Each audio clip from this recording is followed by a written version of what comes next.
Are you contemplating whether moving to the cloud is actually going to save you money? Sometimes the answer is no. My name is Matt Rosenthal. I'm the CEO of Mindcore Technologies. We've been helping people with their cloud journey for over 10 years. It's changed over the years.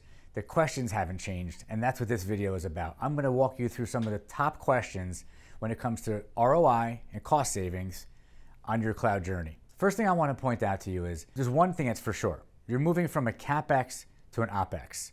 You probably know what that is, but let me just tell you. An OpEx is a monthly reoccurring cost. Every month it keeps coming up, it never ends. So the definition of CapEx and the definition of OpEx are pretty important. So an OpEx is something where you have a monthly cost. A CapEx is something where it's a one-time cost. You may currently be buying a server every 4, 5, 6 years, and that you look at that as a CapEx. You know that in 5 years, you're going to need to make that investment again, and you plan for it. But when you switch to a cloud model, you're switching to a monthly subscription fee in most cases. And what that means is it's no longer every 5 years you're going to spend X amount of dollars to upgrade your infrastructure. In fact, you're not going to have to upgrade the infrastructure ever again. What it really means is every month you're being charged, whether it's by Microsoft or Amazon or whoever you decide to go with, your fee for what you're using. It's almost a pay-as-you-go. Now, there's huge advantages to that, but it is also a paradigm shift. It is something that at times it is difficult for people to get their arms around. Well, we're used to paying X once every 5 years, and now we have to pay every month. And when you look at those numbers, on the surface, it may seem like it's more expensive to move to the cloud. There is a clear financial advantage to moving to the cloud. The key to figuring out what that is for you is to do an analysis. You need to compare all of the actual current one-time costs and recurring costs to what it would look like after you do a cloud migration. And you have to look at what costs are going to go away. What are you never going to spend money on again?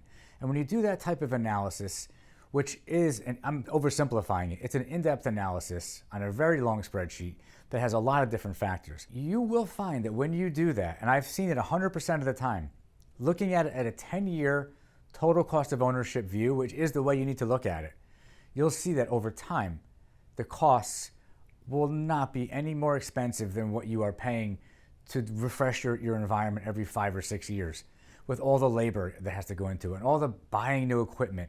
The second thing that's really important for you to consider when you're looking at the cost savings and the ROI is the actual cost efficiency of the cloud. So oftentimes there's flexible payment models, there's discounted payment models, there's something called reserved instances, there's so many different models that the providers have. When you figure out which one is going to be the best for you based on what your journey is, based on what you're looking for the outcome and the experience to be, the actual savings overall.